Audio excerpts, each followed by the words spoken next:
जय हिंद। पुनः स्वागत है आपका नए टॉपिक के साथ। भारतीय राज्य व्यवस्था का नया टॉपिक प्रधानमंत्री। जब तक प्रधानमंत्री पढ़े उससे पहले मंत्री परिषद के बारे में एक बात बताना चाहूंगा कि मंत्री परिषद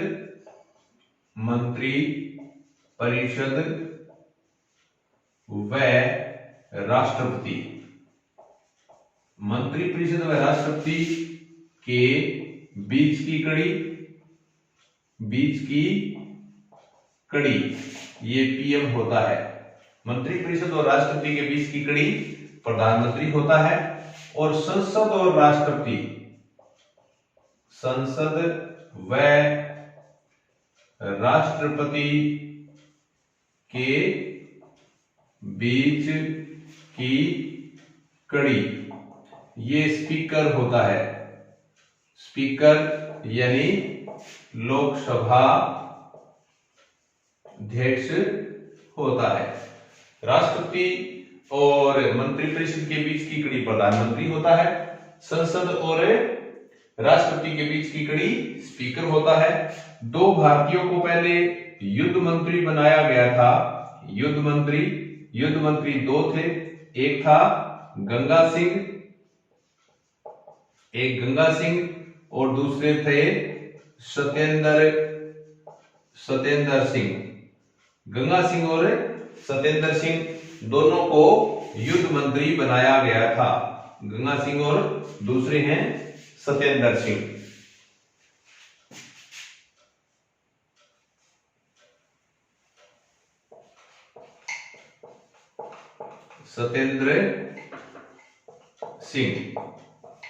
गंगा सिंह और सत्येंद्र सिंह, इन दोनों को युद्ध मंत्री बनाया गया था। तो ये मंत्री परिषद के बारे में था।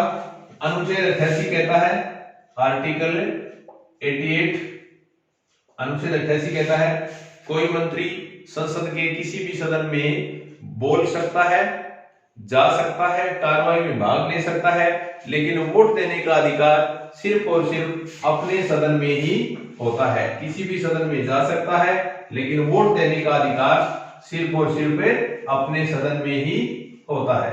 अब हम प्रधानमंत्री के बारे में पढ़ने जा रहे हैं कि प्रधानमंत्री के सारे प्रश्न, प्रधानमंत्री नियुक्त होता है, लोकसभा में बहुमत दल का नेता होता है, ये सारी बातें पीएम के बारे में। पहला प्रश्न यही है, पीएम नियुक्त होता है जिस दल को लोकसभा में बहुमत मिले, उस दल के नेता को प्रधानमंत्री नियुक्त किया जाता है। राष्ट्रपति नियुक्त करता है।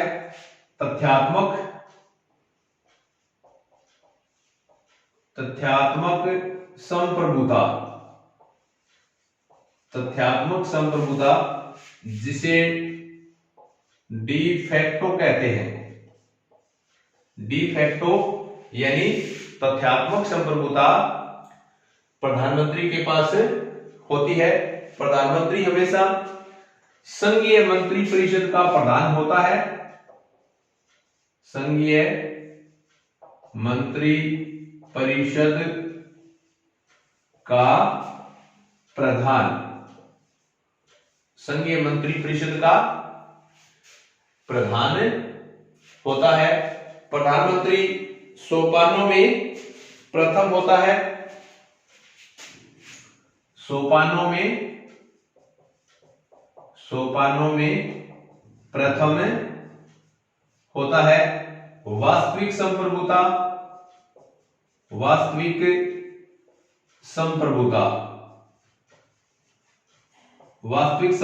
प्रधानमंत्री के पास होती है। प्रधानमंत्री नियुक्त होता है। तथ्यात्मक या डी फैक्टो या वास्तविक संप्रभुता प्रधानमंत्री के पास होती है। संघीय मंत्री परिषद का प्रमुख यानी प्रधानमंत्री होता है। प्रधानमंत्री सोपानों में प्रथम होता है। टोटल मंत्रियों में सबसे ऊपर होता है, इसलिए सोपानों में प्रथम होता है। प्रधानमंत्री सरकार का प्रमुख यानी शासनाध्यक्ष होता है। शासनाध्यक्ष पीएम शासनाध्यक्ष होता है, जबकि राष्ट्रपति राष्ट्राध्यक्ष होता है। प्रधानमंत्री तीनों सेना का, जो तीनों सेना है, सेना का राजनीतिक प्रमुख होता है, राजनीतिक मुखिया होता है, राजनीतिक प्रमुख प्रधानमंत्री ही होता है। जो तीनों सेना होती है उनका राजनीतिक प्रमुख होता है। अध्यक्ष किस किस का होता है? प्रधानमंत्री किसका अध्यक्ष होता है? नीति आयोग, नीति आयोग का अध्यक्ष हमेशा प्रधानमंत्री होता है।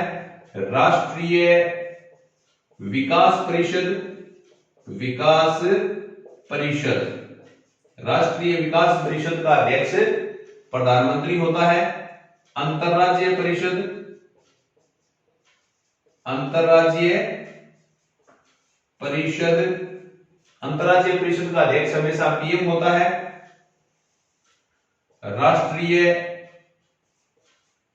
एकता परिषद, एकता परिषद, राष्ट्रीय जल बोर्ड, जल बोर्ड, इनका अध्यक्ष प्रधानमंत्री। जैसे कि बताया कि प्रधानमंत्री देश का राजनीतिक प्रमुख होता है। तीनों सेनाओं का राजनीतिक, तीनों सेनाओं का सर्वोच्च कमांडर पूछे तो राष्ट्रपति होता है, लेकिन तीनों सेनाओं से पहले राजनीतिक प्रमुख आए तो राजनीतिक प्रमुख कौन होगा? राजनीतिक प्रमुख प्रधानमंत्री होता है। प्रधानमंत्री नीति आयोग का अध्यक्ष होता है, राष्ट्रीय विकास परिषद का अध्यक्ष होता है, अंतरराज्यीय परिषद का अध्यक्ष होता है, राष्ट्रीय एकता परिषद का अध्यक्ष होता है और जल बोर्ड का अध्यक्ष होता है। क्योंकि वास्तविक प्रमुख, वास्तविक संप्रभुता शक्ति, डिफेक्टो तथ्यात्मक संप्रभुता हमेशा प्रधानमंत्री के पास होती है, क्योंकि प्रधानमंत्री मंत्रिमंडल का मुखिया होता है। मंत्रिमंडल या मंत्रिपरिषद इनका मुखिया होता है। अब प्रधानमंत्री बनने के लिए क्या क्या योग्यता चाहिए, प्रधानमंत्री बनने के लिए क्या क्या शर्त चाहिए, ये सारी बातें यहां हम चर्चा करने जा रहे हैं कि पीएम बनने के लिए कौन कौन सी योग्यता या शर्त होनी चाहिए। पीएम बनने के लिए आयु,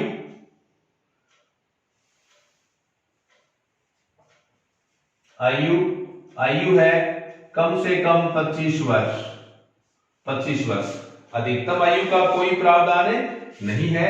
आयु 25 वर्ष, ये कम से कम कितनी होनी चाहिए? 25 वर्ष होनी चाहिए। संसद का सदस्य होना चाहिए, संसद का सदस्य, यानी 6 माह के अंदर किसी भी व्यक्ति को प्रधानमंत्री नियुक्त किया जा सकता है जिसकी उम्र कम से कम 25 हो, ज्यादा चाहे कितनी हो, कम से कम 25 हो, उसे प्रधानमंत्री नियुक्त किया जा सकता है। नियुक्ति के बाद उसे संसद की सदस्यता ग्रहण करनी होती है। 6 माह के अंदर अंदर वो लोकसभा का मेंबर भी बन सकता है और राज्यसभा का भी मेंबर बन सकता है। योग्यता, योग्यता संविधान में वर्णन नहीं, प्रधानमंत्री की योग्यता का संविधान में वर्णन नहीं है। प्रधानमंत्री की योग्यता का संविधान में वर्णन नहीं है। फिर भी पीएम को शपथ कौन दिलाता है? शपथ राष्ट्रपति दिलाएगा। जो भी मंत्री होते हैं, चाहे प्रधानमंत्री हो, सारे मंत्री होते हैं, पद और गोपनीयता की शपथ लेते हैं, यानी 2 बार शपथ लेते हैं। उनकी 2 शपथ होती है, पद और गोपनीयता की शपथ होती है। पद व गोपनीयता, गोपनीयता और भारत की एकता और अखंडता, भारत की एकता, एकता व अखंडता, एकता और अखंडता की शपथ लेनी होती है। जो व्यक्ति शपथ दिलाता है उन्हीं उसे त्याग पत्र देते हैं। त्याग पत्र, त्याग पत्र किसे देते हैं?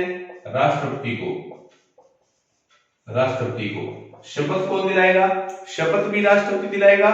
त्याग पत्र भी किसको देंगे? राष्ट्रपति को देंगे। उम्र कितनी? कम से कम 25। संविधान में कोई वर्णन नहीं है योग्यता का, लेकिन उम्र कितनी होनी चाहिए? उम्र कम से कम 25। योग्यता और नियुक्ति, योग्यता और नियुक्ति यानी किस व्यक्ति को प्रधानमंत्री नियुक्त किया जाए, इसका संविधान में कोई वर्णन नहीं है। संविधान इस बारे में चुप है, संविधान में कुछ भी वर्णन नहीं है। ये बताना ये जरूरी है।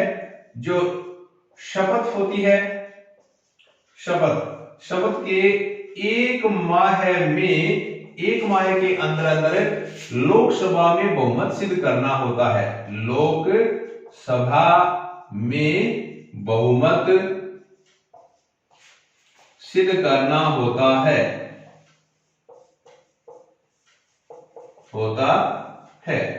प्रधानमंत्री को शपथ राष्ट्रपति दिलाता है।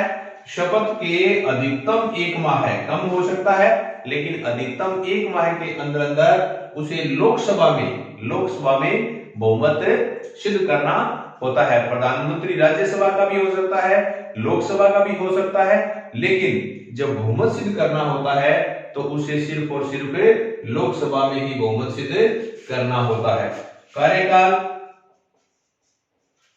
कार्यकाल अनिश्चित होता है, अनिश्चित। अगर लोकसभा में बहुमत हो, लोकसभा में अगर बहुमत मिले तो 5 वर्ष। अगर दोनों ऑप्शन आ जाए, एक तरफ सीधा 5 वर्ष और एक तरफ अनिश्चित हो, तो अपने को अनिश्चित करना है, क्योंकि प्रधानमंत्री का कार्यकाल है वो अनिश्चित होता है। अगर लोकसभा में उसे बहुमत मिले तो 5 वर्ष तक वह अपने पद पर बना रहता है। प्रधानमंत्री को हटाने का तरीका, अविश्वास प्रस्ताव। पीएम को हटाने का तरीका, चाहे कोई भी मंत्री हो, चाहे कैबिनेट मंत्री, चाहे राज्य मंत्री, चाहे उप मंत्री, टोटल मंत्रियों को हटाने का तरीका एक ही है, अविश्वास प्रस्ताव। हटाने का तरीका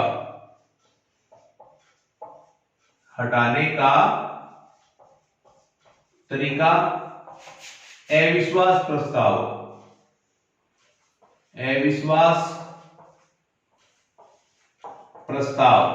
अविश्वास के द्वारा हटाया जा सकता है।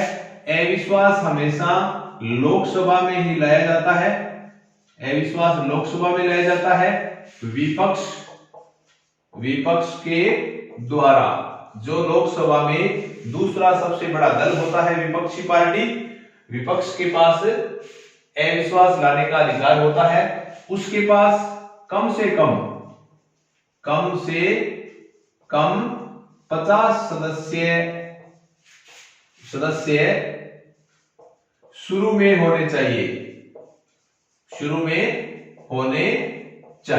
बाद में बहुमत चाहिए। यानी पीएम को हटाने के लिए अविश्वास प्रस्ताव है, अविश्वास लोकसभा में लाया जाता है, चाहे प्रधानमंत्री राज्यसभा का क्यों न हो, चाहे प्रधानमंत्री राज्यसभा का हो मेंबर, लेकिन अविश्वास हमेशा लोकसभा में लाया जाता है। अविश्वास विपक्ष के द्वारा लाया जाता है। अविश्वास लाने के लिए शुरुआत में 50 मेंबर लोकसभा के साइन किए हुए होने चाहिए। उसके बाद 10 दिन तक चर्चा होती है, फिर वोटिंग की जाती है।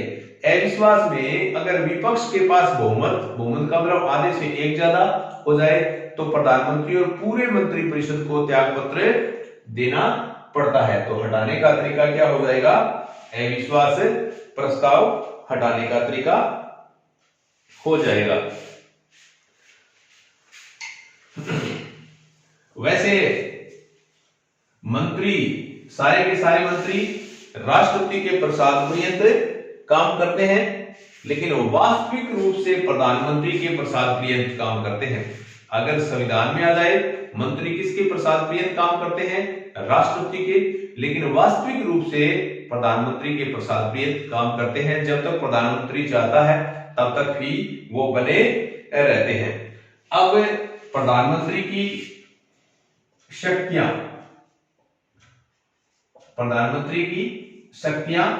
शक्तियां कौन कौन सी होगी? प्रधानमंत्री मंत्रिमंडल की अध्यक्षता करता है, मंत्रिमंडल। मंत्रिमंडल का क्या होता है? अध्यक्ष होता है। प्रधानमंत्री मंत्रिमंडल का अध्यक्ष होता है। प्रधानमंत्री विदेश नीति का प्रमुख होता है। प्रधानमंत्री सरकार का मुखिया होता है।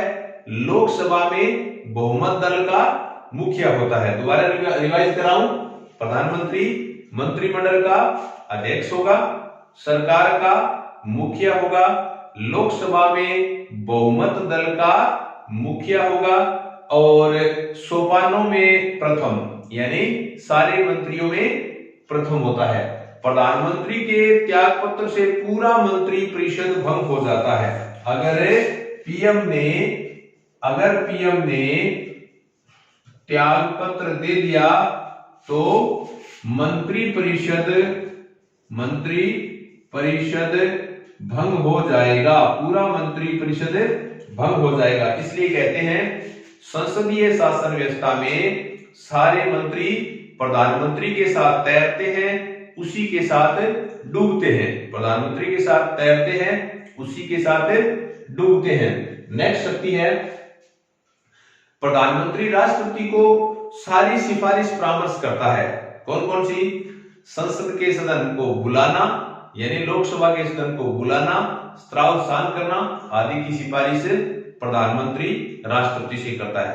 प्रधानमंत्री राष्ट्रपति से कहता है किसको मंत्री बनाना है, किसको विभाग परिवर्तन करना है, किसको हटाना है। ये सारे काम प्रधानमंत्री राष्ट्रपति से कहेगा। दोबारा बताऊं, किसी को मंत्री बनाना, विभाग परिवर्तन करना या पद से हटाना, ये काम प्रधानमंत्री कहेगा, राष्ट्रपति को राष्ट्रपति करेगा। प्रधानमंत्री के त्याग पत्र से पूरा मंत्री परिषद भंग हो जाता है। अब देखिए, प्रधानमंत्री सरकार का मुखिया होता है, सरकार का हेड होता है। प्रधानमंत्री राष्ट्रपति और मंत्री परिषद के बीच की कड़ी होता है, बीच की कड़ी होता है। अगर लोकसभा भंग, पीएम क्या है? लोकसभा भंग करने के लिए कहेगा, राष्ट्रपति से कहेगा। लोकसभा भंग करनी है तो अनुच्छेद 85 के तहत पीएम राष्ट्रपति से कहेगा। प्रधानमंत्री राष्ट्रपति कार्यपालिका का नाम मात्र का प्रमुख होता है, जबकि प्रधानमंत्री वास्तविक प्रमुख होता है। ये प्रधानमंत्री की शक्तियां हैं, यानी शक्तियों में प्रधानमंत्री मंत्रिमंडल की अध्यक्षता करता है, सरकार का मुखिया होता है, बहुमत दल का नेता होता है, विदेश नीति का निर्माता होता है, तथ्यात्मक वास्तविक डी जूरे शक्ति प्रधानमंत्री के पास होती है। प्रधानमंत्री सारी परामर्श राष्ट्रपति से करता है, किसको मंत्री बनाना है, हटाना है या विभाग परिवर्तन करना है। इसलिए सारे मंत्री प्रधानमंत्री के साथ तैरते हैं, उसी के साथ डूबते हैं। वो रहते हैं तब तक ही रहते हैं सारे के सारे मंत्री। अब देखिए पीएम के कर्तव्य। पीएम के कर्तव्य अनुच्छेद 78 में पीएम के कर्तव्य दिए गए हैं। अनुच्छेद 78 में, अनुच्छेद 78 पीएम के कर्तव्य, पीएम के कर्तव्य अनुच्छेद 78 में दिए गए हैं। यहां मैं 3 कर्तव्य बता रहा हूं। पहला कर्तव्य यह है कि राष्ट्रपति के द्वारा मांगी जाने वाली सारी सूचनाओं को उपलब्ध करवाना। नंबर 1 कर्तव्य, राष्ट्रपति के द्वारा मांगी जाने वाली संपूर्ण सूचनाओं को उपलब्ध करवाना। नंबर 2, सरकार की आगामी नीतियों की जानकारी देना। नंबर 3, अगर एक मंत्री ने कोई निर्णय ले लिया है तो राष्ट्रपति पीएम के माध्यम से पूरे मंत्री परिषद का निर्णय चाहेगा। अगर एक मंत्री ने कोई निर्णय ले लिया है तो राष्ट्रपति पीएम के माध्यम से पूरे मंत्री परिषद का निर्णय चाहेगा। पीएम के कर्तव्य अनुच्छेद 78 में है। 3 कर्तव्य दिए गए हैं। सरकार की आगामी नीतियों की सूचना देना। नंबर 2, राष्ट्रपति ने कोई सूचना मांगी है तो वो सूचना पहुंचाना। नंबर 3, एक मंत्री ने कोई निर्णय ले लिया है तो सारे मंत्री परिषद का निर्णय उस तक देना या वहां तक पहुंचाना, ये काम किसका माना जाता है? ये काम प्रधानमंत्री का माना जाता है। ये पीएम के कर्तव्य माने जाते हैं। अब प्रधानमंत्री के बारे में कुछ एक कथन है, उन कथनों की मैं चर्चा करने जा रहा हूं। अलग अलग विद्वानों ने अलग अलग कथन बताए हैं प्रधानमंत्री के बारे में, कुछ महत्वपूर्ण कथन। दो तीन बातें यहां मैं और बताना चाहता हूं। मंत्रिपरिषद में एक होता है kitchen cabinet, kitchen cabinet,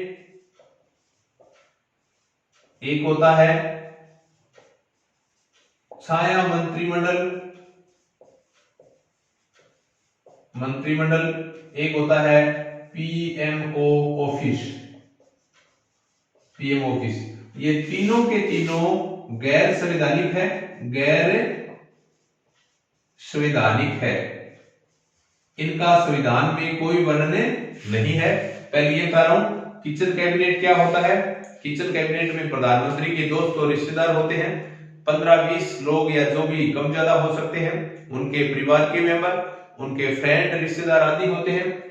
kitchen cabinet के निर्णय बड़े महत्वपूर्ण होते हैं, उनकी बैठक गुप्त होती है, उनके निर्णय ऑथेंटिक नहीं होते हैं, लेकिन ये गैर संवैधानिक होते हैं। दूसरा है छाया मंत्रिमंडल, शैडो मिनिस्टर। छाया मंत्रिमंडल इंग्लैंड में बनाया जाता है, विपक्ष के द्वारा बनाया जाता है। भारत में पहली बार गहलोत सरकार के विरुद्ध वसुंधरा राजे ने बनाया था। छाया मंत्रिमंडल भी गैर संवैधानिक है। पीएम ऑफिस भी गैर संवैधानिक है। पीएम ऑफिस का जो निर्माण है 1961 के नियम के आधार पर किया गया था। पीएमओ ऑफिस का निर्माण मोरारजी देसाई के टाइम में 1977 में बना था। 1977 में उसका नाम दिया गया और प्रधानमंत्री ऑफिस से बहुत सारी नीतियों का संचालन और क्रियान्वयन आदि होता है। ये कुछ गैर संवैधानिक संस्थाएं हैं, इनके बारे में मैंने बताया है, इनके बारे में चर्चा की है। अब प्रधानमंत्री के बारे में कुछ विद्वानों के कुछ कोटेशन है, उनकी चर्चा मैं करने जा रहा हूं। अलग अलग विद्वानों ने प्रधानमंत्री के बारे में क्या कहा है। रेमजेमियो ने कहा है राज्य के जहाज का मल्ला है। प्रधानमंत्री के बारे में अलग अलग विद्वानों के विचार है।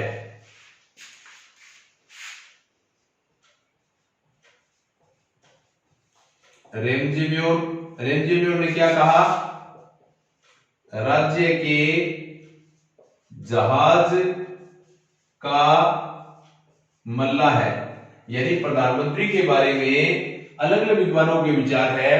रेमजेमियो ने प्रधानमंत्री को राज्य के जहाज का मल्ला है कहा। जेनिंग्स ने सूर्य के समान है जिसके चारों ओर ग्रह परिभ्रमण करते हैं।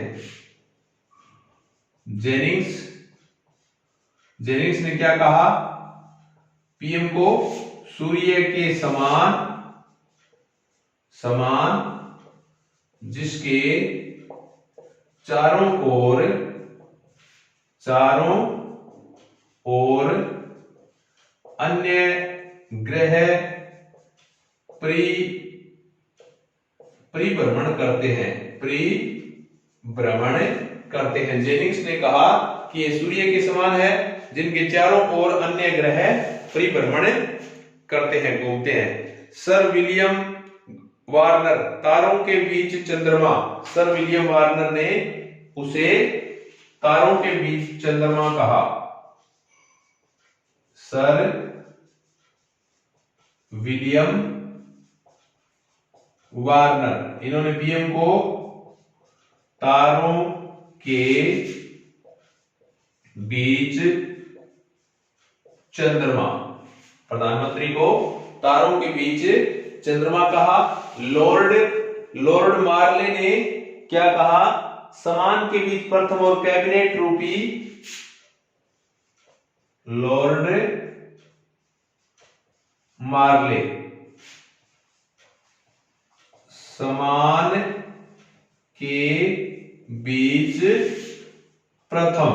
लॉर्ड मार्ले ने प्रधानमंत्री को समान के बीच प्रथम कहा और कैबिनेट चाप के मुखिया,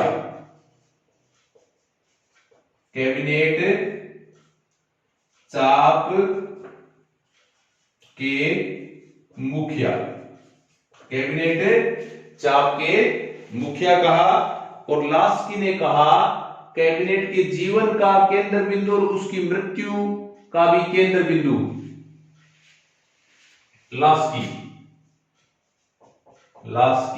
लास्की ने क्या कहा, कैबिनेट के जीवन व मृत्यु का केंद्र बिंदु कहा। यानी प्रधानमंत्री के बारे में अलग अलग विद्वानों ने अलग अलग कथन बताए हैं।